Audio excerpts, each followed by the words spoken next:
I stared at the innocuous brown package on my kitchen counter, feeling a sinking sensation in my gut. Another one. The third this week, all containing random items I never ordered or wanted. A set of cheap steak knives, a floral silk scarf, and now a garish ceramic vase.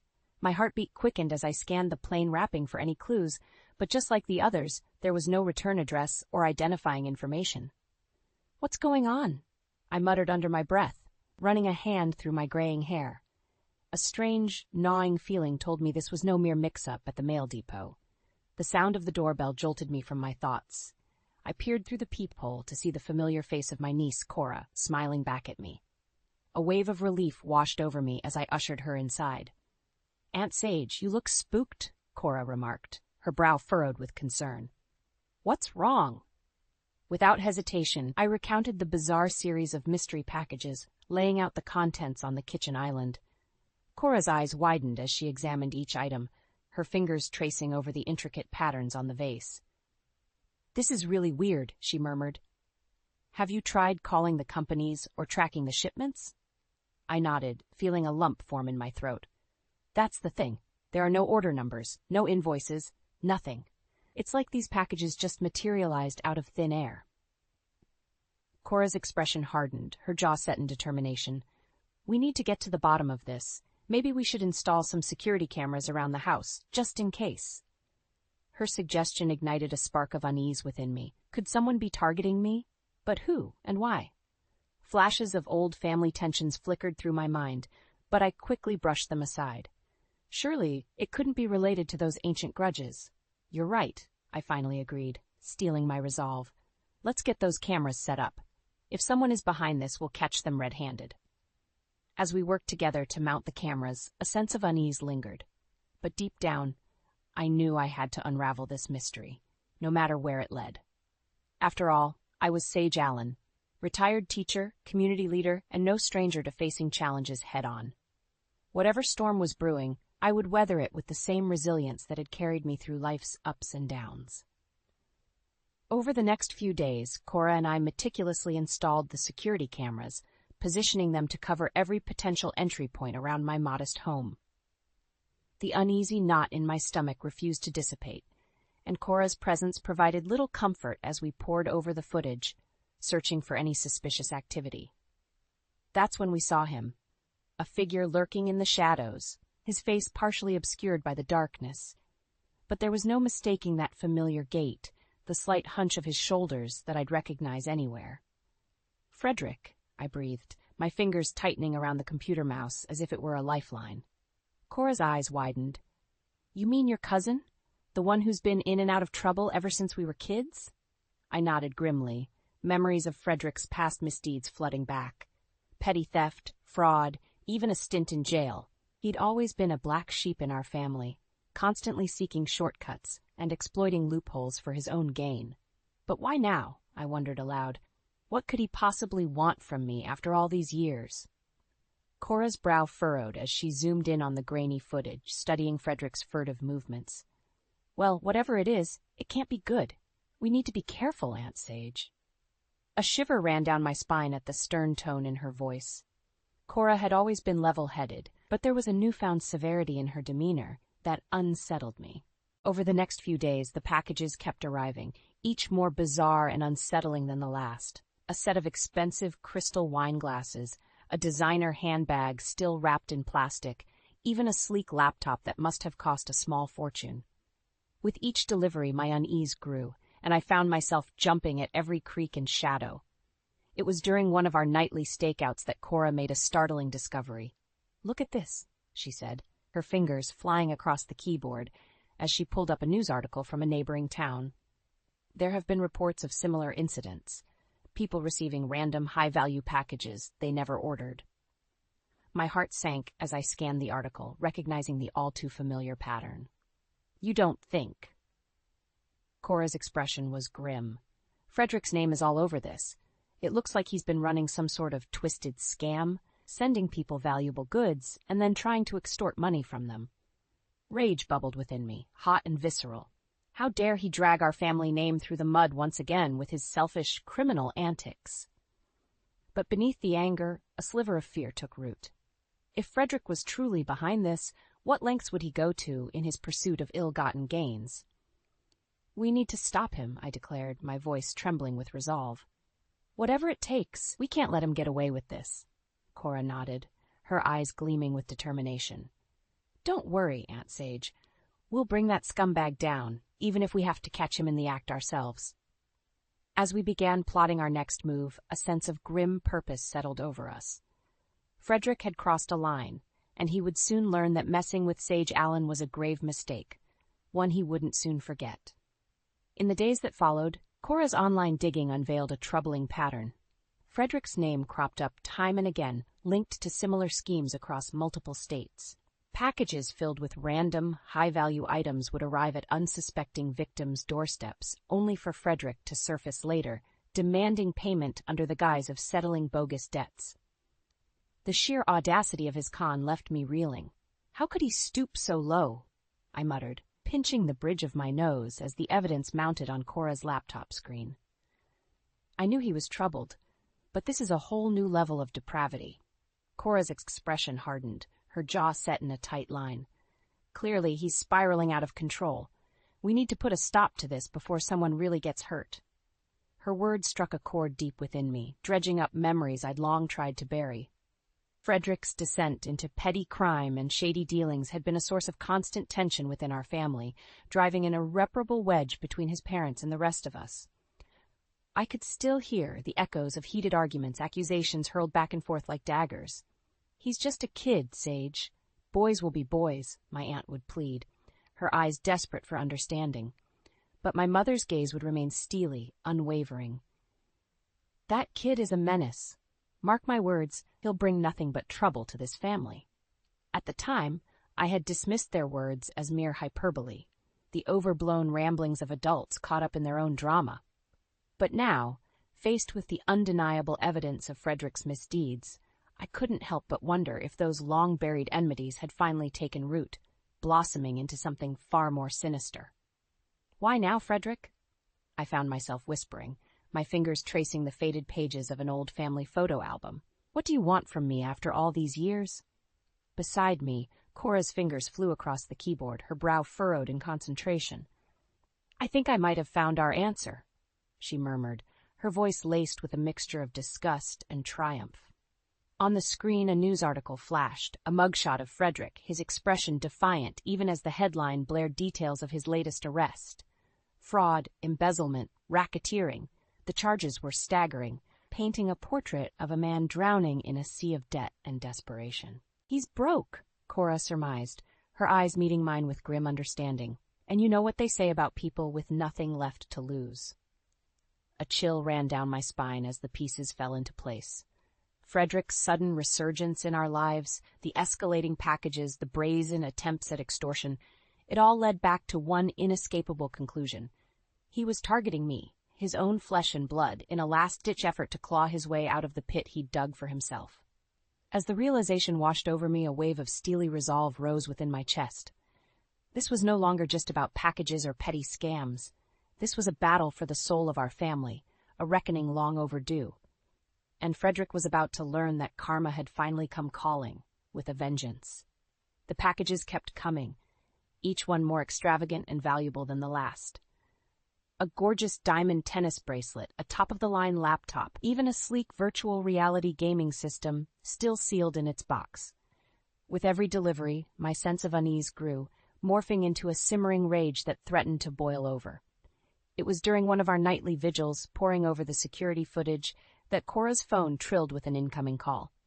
She shot me an apologetic glance before answering, her expression quickly shifting to one of concern.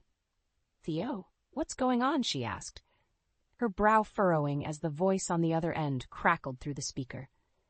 Theo was an old family friend, a veteran cop who had always looked out for us. If he was calling at this hour, it couldn't be good news. Slow down," Cora urged, waving me over to listen in. "You're saying you found something on Frederick?" My heart lurched at the sound of his name, and I leaned in closer, straining to catch Theo's words through the tinny speaker. "Deep in debt, over his head with some real nasty characters," Theo's gruff voice echoed. "Looks like he might be trying to pull off some kind of scam, targeting someone close to him for a big score. Cora's eyes met mine, a silent understanding passing between us. Of course, it all made sense now. Frederick's desperate financial situation, his sudden reappearance in our lives, the escalating packages. It was all part of an elaborate scheme to bilk me out of every penny I had. That low-life son of a... I muttered, my fists clenching involuntarily. The sheer audacity of his plan, the betrayal of targeting his own family, ignited a fury within me unlike anything I'd ever felt before. Cora placed a gentle hand on my arm, her touch grounding me in the moment. "Thanks for the heads up, Theo," she said into the phone, her voice steely with determination. "We'll handle it from here." As she ended the call, a weighted silence hung between us, thick with unspoken tension. Finally, Cora broke the stillness, her words slicing through the air like a knife. "We have to stop him, Aunt Sage, no matter what it takes." I nodded, my jaw set in a grim line. "Absolutely. That snake has gone too far this time." A plan began to take shape in my mind, a daring gambit that would force Frederick to show his true colors once and for all. But to pull it off, we'd need help. Someone with insider knowledge, someone Frederick would never suspect. "Call your cousin Blake," I instructed Cora, my voice leaving no room for argument. It's time we brought the rest of the family into this. As Cora dialed the number, I felt a surge of grim satisfaction coursing through my veins.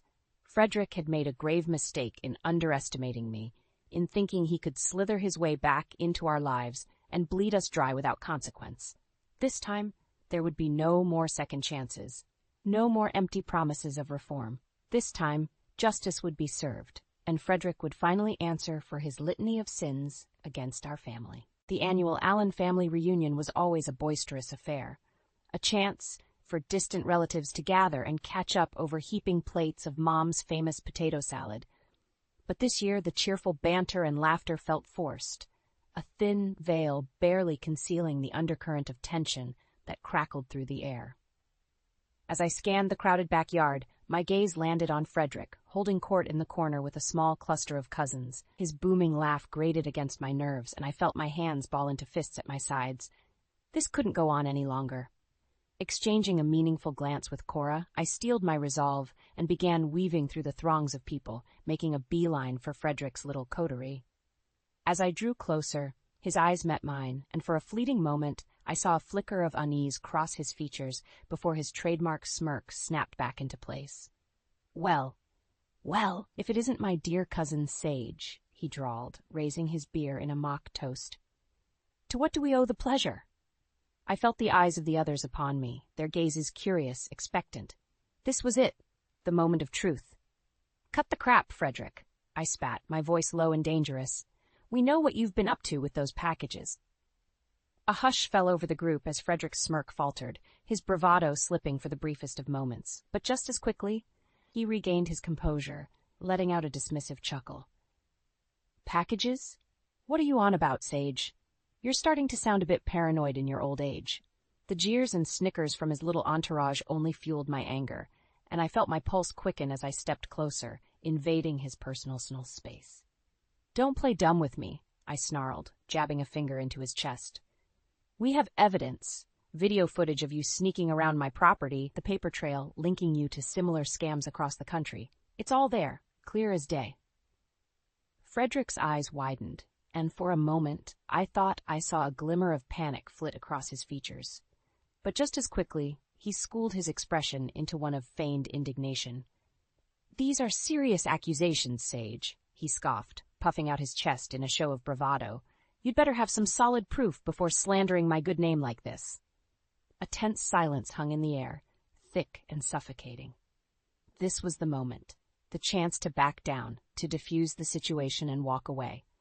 But as I met Frederick's defiant glare, something inside me snapped. "You're right," I growled, my voice dripping with venom. "I do have proof, and I'm going to make sure the whole family sees it." With that, I whirled around and stormed away, leaving a stunned Frederick in my wake. As I marched back towards the house, Cora fell into step beside me, her expression a mix of concern and admiration. "That was intense," she murmured, her eyes wide. "Are you sure you want to do this, Aunt Sage? There's no going back after this." I didn't hesitate, my mind made up. Absolutely. It's time for Frederick to face the consequences of his actions once and for all. As we made our way inside, I could feel the weight of 1,000 eyes boring into my back. But I didn't care. This was about more than just packages or petty scams. This was about justice, about reclaiming our family's dignity from the clutches of a man who had squandered it for far too long. And as I dialed Theo's number, I knew that the reckoning had finally arrived. The next few days were a flurry of activity as Cora, Theo, and I put the final pieces of our plan into motion. We knew Frederick would be monitoring the situation closely, waiting for his next opportunity to strike. And that's precisely what we were counting on. "Are you sure you want to go through with this, Sage?"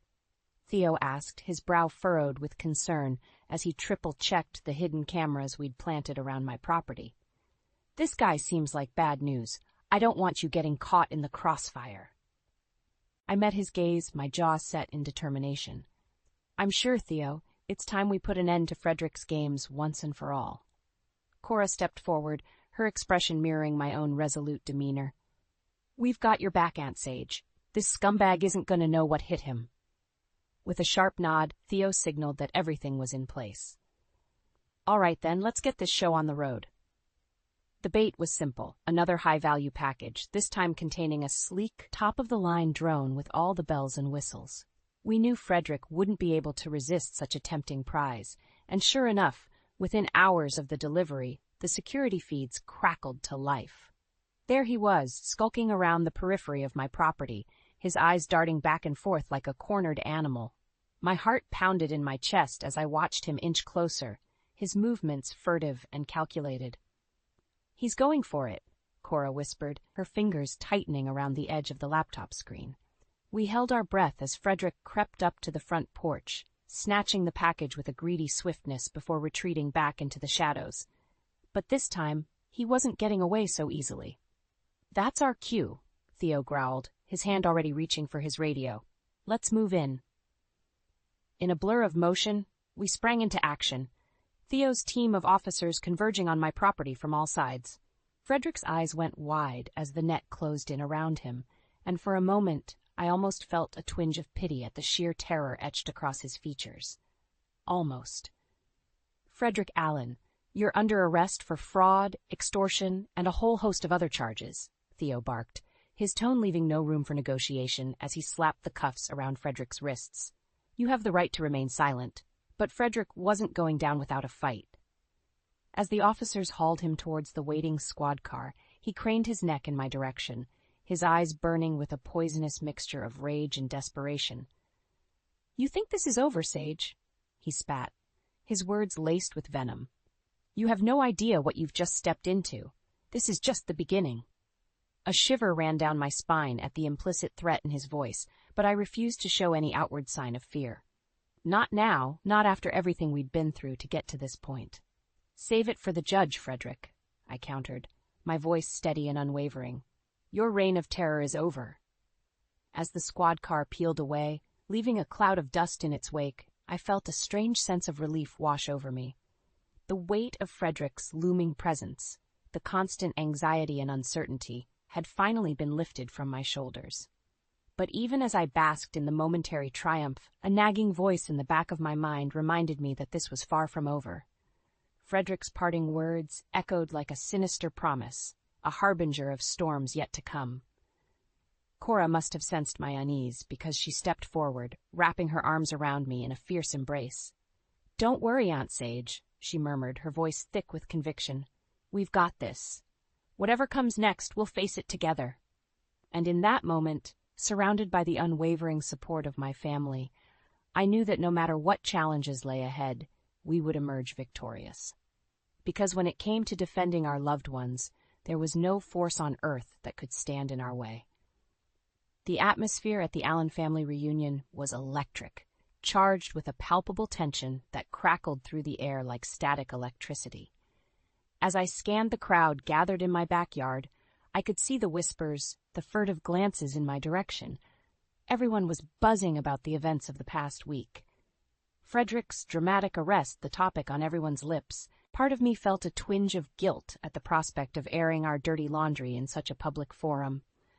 But the other, larger part of me knew that this was a reckoning long overdue, a chance to finally expose Frederick's misdeeds and hold him accountable for the pain and chaos he'd sown within our family. Cora must have sensed my inner turmoil because she leaned in close, her voice low and reassuring. "You ready for this, Aunt Sage?"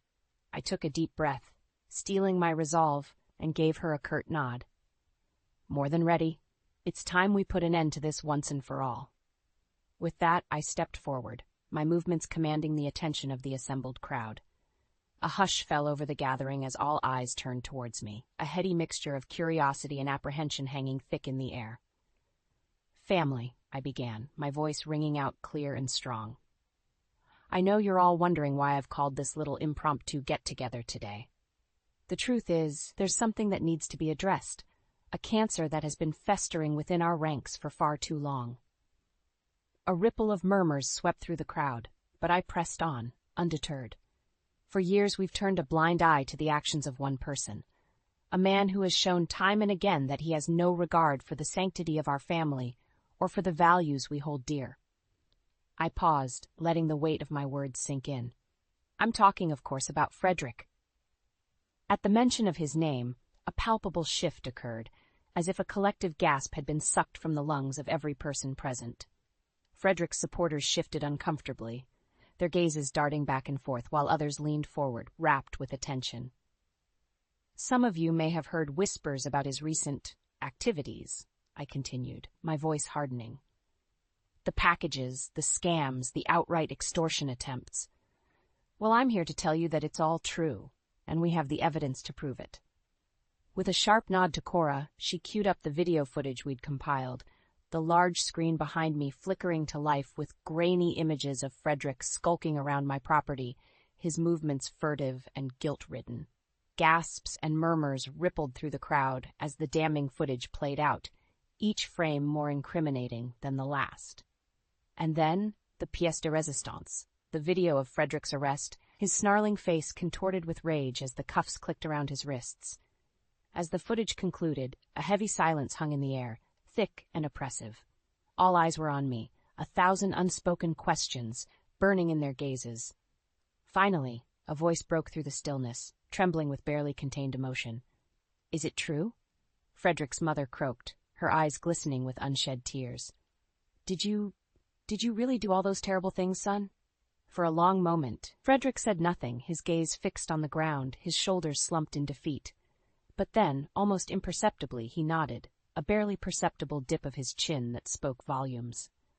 I didn't have a choice," he muttered, his voice tinged with a mixture of defiance and shame. "I was drowning, backed into a corner. Sage was the only one who could help me out of this mess." A chorus of gasps and outraged cries erupted from the crowd, but I remained stoic, of letting the damning truth of his words hang in the air like a noxious cloud. As Frederick was led away, his footsteps echoing hollowly across the yard, I felt a profound sense of relief wash over me. The cancer had been excised, the festering wound finally lanced and drained. But even as I basked in the momentary triumph, I knew that our work was far from over. This was just the first step in a long journey, a journey to heal the rifts that had been torn open within our family, to rebuild the bonds of trust and kinship that Frederick had so callously shattered. And as I looked out over the sea of faces, their expressions a kaleidoscope of emotions ranging from shock to anger to grim determination, I knew that we would emerge from this trial stronger than ever before. Because at the end of the day, we were Allens. And no matter what storms raged around us, our family would weather them together, united and unbreakable. The weeks following Frederick's arrest were a whirlwind of activity. With his confession and the damning evidence we'd gathered, the case against him was airtight. He was slapped with a laundry list of charges: fraud, extortion, racketeering, you name it. As the full extent of his crimes came to light, the family was left reeling, struggling to come to terms with the depths of his betrayal.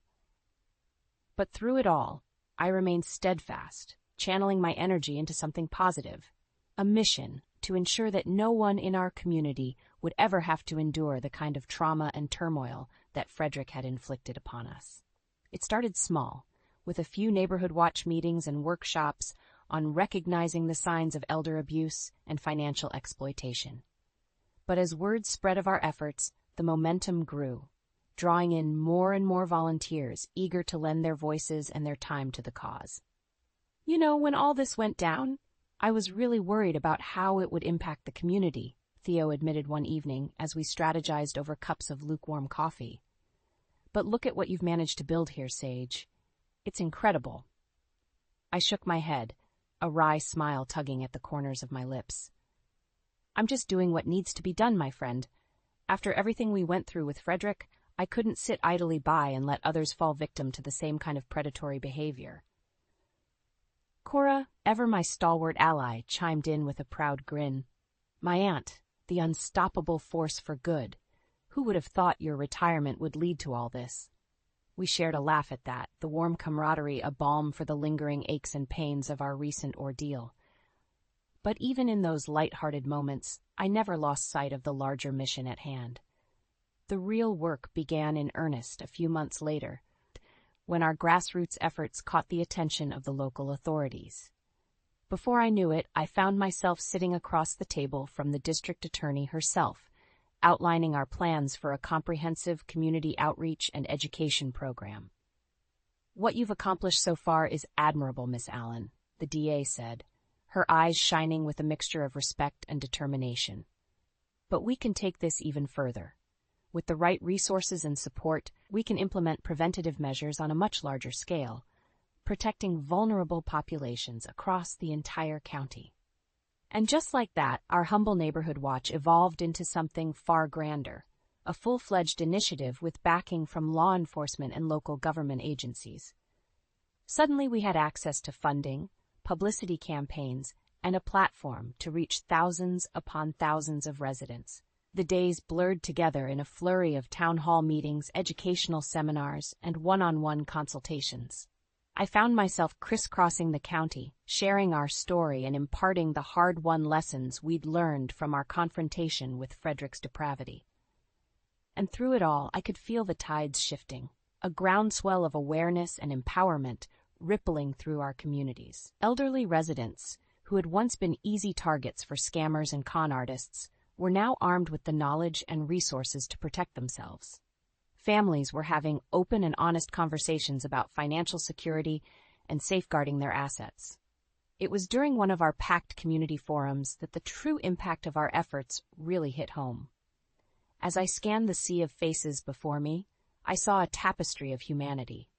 Young and old, from every walk of life, united in a common cause, and in that moment, I knew that we had achieved something truly special. This was no longer just about bringing Frederick to justice or settling old scores. This was about creating a lasting legacy, a bulwark against the kind of predatory behavior that had nearly torn our family apart. And as the thunderous applause washed over me, I felt a profound sense of pride and purpose swell within my chest, because in the end, that's what truly mattered. Not the trials and tribulations we'd endured, but the way we had risen above them, emerging stronger, wiser, and more resilient than ever before. We were no longer victims, but warriors, armed with the knowledge and the determination to protect what mattered most, our loved ones, our community, our very way of life. And as I looked out over that crowd, I knew that our work was far from over. But with each life touched, each person empowered, we were building something truly special. A legacy that would endure long after the sting of Frederick's betrayal had faded from memory. A legacy of strength, resilience, and an unwavering commitment to justice and community. A legacy worthy of the Allen name.